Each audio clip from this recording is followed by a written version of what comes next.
She could feel. She was on her hands and knees, her fingers buried in the rock in front of her. She was blind and deaf, but she was alive and conscious. Hermione rested for a moment in the sudden peace of deafness, then pushed back onto her heels and rose to her feet. It was not difficult. This one hadn't even hurt. Some percentage of the cells in her body had just died. The exact number was hard to even guess, but she didn't imagine it could have been much. 0.5%? As her vision slowly returned, along with her hearing, for now mostly a high-pitched whine inside her head, she revised her estimate. All 14 of her opponents were either writhing in gasping agony or lying still and grey. Wasting no time, though she was a bit unsteady on her feet, Hermione plucked yet another object from the pouch of poorly conceived weapons intended for bombardment. She trotted quickly from body to body with the device, which was a potent relic from ancient and bygone days. A chrome money changer. It had once dispensed coins for a train conductor. At each body she clicked the change over them. A coin dropped onto them, and they vanished with a wet, sucking sound. Off to be saved. Off to the tower. Off to the only man in the world who could heal these injuries. The changer made a wonderfully satisfying sound each time, though she didn't dawdle to enjoy. Ka-chuck, ka-chuck, ka-chuck, ka-chuck. Along the way, she found her regular wand and put it back in its holster. The still bloody Ultimate Ulna, she was proud of the name, went into her pouch. When she finished, she stopped and looked around. Hermione was alone on what had once been a rocky plateau, but which was now a shattered moonscape.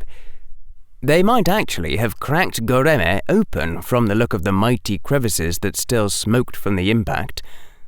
Her robes were ragged and burned and slashed, even soaked through with blood in many places. Her wounds were gone. In just the past few minutes, shattered bones had pulled together, a deeply slashed back injury had knit closed, and billions of detonating cells had been transfigured back into life. No Dementors, though. There must be more soldiers, holding them in their pen. The pen where they were fed. This had been poorly planned. She knew better, too. When you're making a plan, look at each step and ask yourself, how can this go wrong? Once you've done that, and satisfied yourself with the answer in each respect, ask yourself a second question. What 2 things can go wrong at the same time? Always plan for 2 independent failures.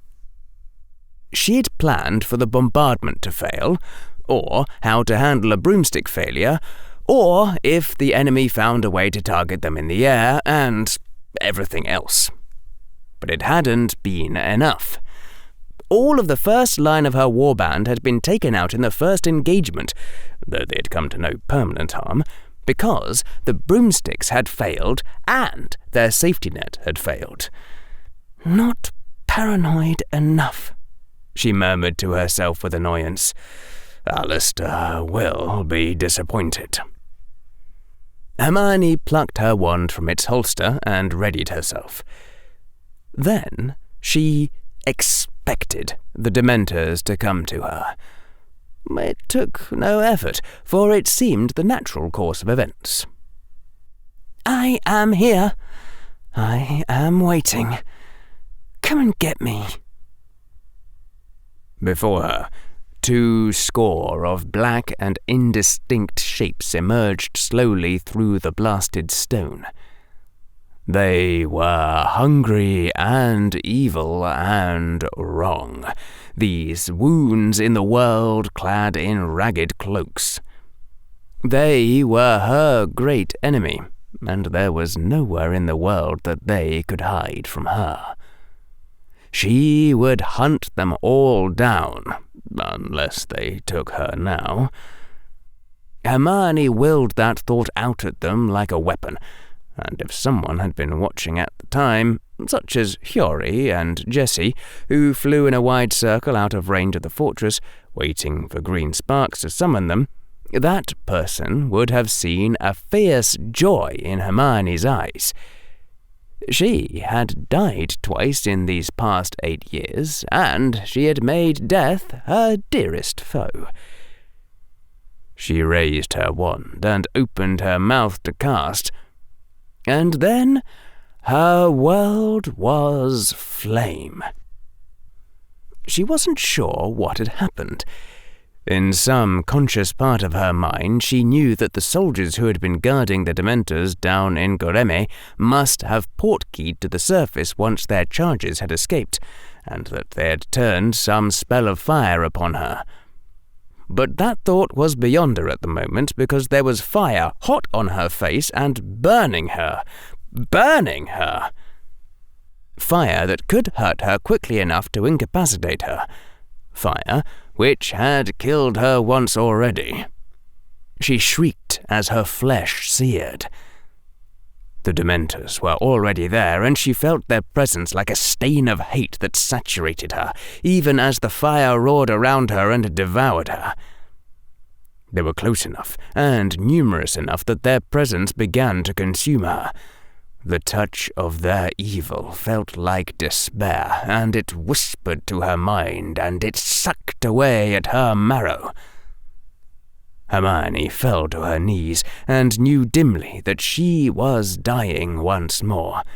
The thought beat down on her as though it had great black wings, pulsing down and driving her to the ground. She would burn, and she would die. She would burn, and she would die. She would burn, and she would die. But there were things to be done. She was on fire, and Dementors were eating her, and the soldiers would kill her. But there were things to be done. Hermione rose to her feet, staggering. She shrugged off the hatred that sucked at her soul with a sheer effort of will. She defied it, and gasped something through a burning throat, and then raised her wand once more and shouted her spell past pain and smoke. Her voice was inhumanly powerful, alight with passion and flame. "Expecto Patronum!" Heat swirled around her, crackling in her hair and turning her robes to ash around her. She ignored the flames, though the skin on her neck and arms reddened, cracked, and charred. She ignored the soldiers who poured fire on her. Her world was her wand and her spell. And so it was that Cappadocia came to know why she was called the goddess. For the white light that came from her wand was no white mist and no argent animal. It was not even the shape of a silver human being, though none of the witnesses would have expected that.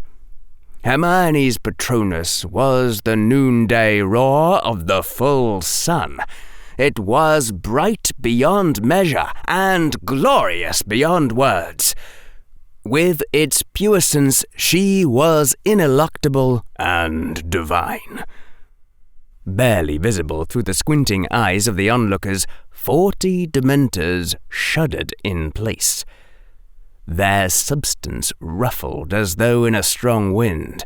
Their black cloaks billowed back into shreds and threads, and they and their despair ceased to exist like a candle had been snuffed. Hermione lowered her wand. The flames died away, though her robes hung in smouldering and ashy rags around her. Her body was a mass of pain, but that was temporary, and was already beginning to fade. It slid away from her awareness more slowly than before, but the charred flesh was bubbling back into skin and replacing itself. She plucked at a locket around her neck to free the chain so that the piece of gold and green jewelry wouldn't stick uncomfortably inside the healing wound. Then she raised her wand to send up red sparks. There were prisoners to rescue, and turned around with a searching glance. Who had been burning her? Ah, over there. That had been the trouble. She saw 2 Cappadocian soldiers collapsed and motionless. They'd been badly burned as well, but had lacked her advantages. It was a dangerous spell, the sort you'd normally bring to bear on an army of inferi rather than one lone woman. Hermione Jean Granger, the goddess and the sworn enemy of death, sighed to herself, pulled a chrome coin changer from the pouch on her belt, and started saving lives. Deep in Whitehall lies the Ministry of Magic, from which every aspect of magical Britain's government and bureaucracies are officially run. Deep inside the Ministry of Magic lies the Department of Mysteries, where magical research is conducted and the most esoteric problems are investigated. And deep in the Department of Mysteries lies the Hall of Science, in an immense chamber that once held the collected prophecies of the nation. In the Hall of Science, 5 witches and wizards huddled around a magnificently long hickory table. Mathilda Hopkirk, Dolores Umbridge, Luna Lovegood, Basil Houghton and Nimenia Selgieri thought they had just made a great discovery. They verified their preliminary result. Houghton, a sturdy-looking older wizard with the physique of an athlete gone to fat, raised his wand and cast slowly, Lumos, Lumos, Lumis, Lumis, Lums, Lumos, Lumos, Lumis, Lumos, Lumos. The spell, cast with the worst imaginable skill, only took on the 10th try. Houghton's pronunciation only vaguely approximated the necessary syllables, and his wand work was abysmal. When he had performed the very slight and simple dip of the wand necessary for the spell, he had waggled his wand as though palsied. It would have been embarrassing had it not been intentional. The spell was one of the weakest known. When cast this badly, it yielded a barely visible soft yellow glow. It was an extraordinarily slight bit of magic. Houghton held his wand next to a thin golden rod. The half-meter rod was mounted to a bulbous and unworked lump of obsidian. It had been sunk deep into the crusted grey rock rime on the lump's top. The rod vibrated in place, gently, as the wand approached. Lovegood and Umbridge looked at each other. Umbridge's lips were pursed. She did not entirely approve of these experiments into the workings behind the trace, the charm that detected underage magic. But there were interesting possibilities for control here.